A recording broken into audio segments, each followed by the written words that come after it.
غادي نوجد معكم العقدة المعتمدة عندي في جميع حلويات اللوز وجميع الطلبيات اللي كيجيوني كنستعمل هاد العقدة.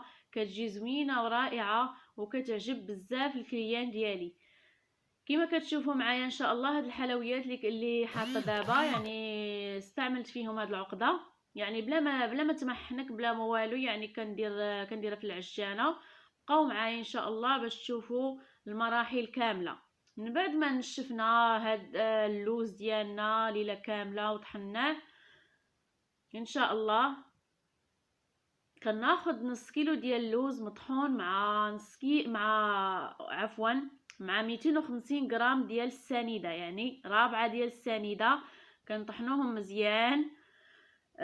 من بعد كندير معلقه ديال الزبده، من الافضل تكون حيوانيه، وكندير نقيطه ديال روح ما الزهر، يعني كتعطي واحد النسمه زوينه للعقده.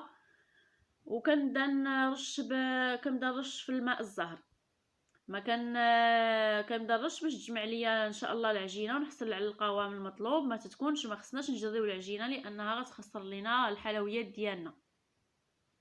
من بعد ان شاء الله فاش غنبغي نحصل على القوام اللي بغيت، غنكمل ليها الدلك ديالها في العجانه.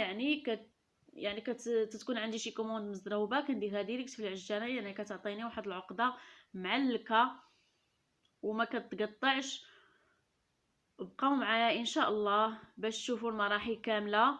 واللي غيشوف اول مره القناه ديالي نتمنى منكم الاشتراك وتفعلوا الجرس باش يوصلكم دائما الجديد.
كما كتشوفوا معايا هنايا درتها في العجانه، يعني الماكسيموم كنديروا دقيقه حتى لجوج دقائق، ما خصناش نعجنوها بزاف باش العقده ديالنا ما تخسرش لينا. دقيقه حتى لجوج دقائق ان شاء الله.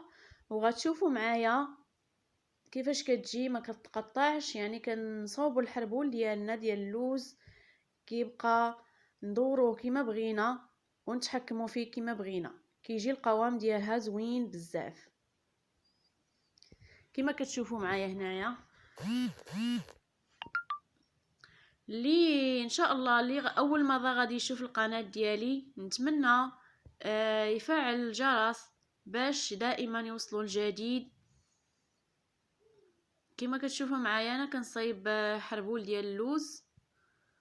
كيفاش غنحصلوا على عقده نتحكموا فيها كما بغينا بلا ما تقطع لينا بلا حتى حاجه. كما كتشوف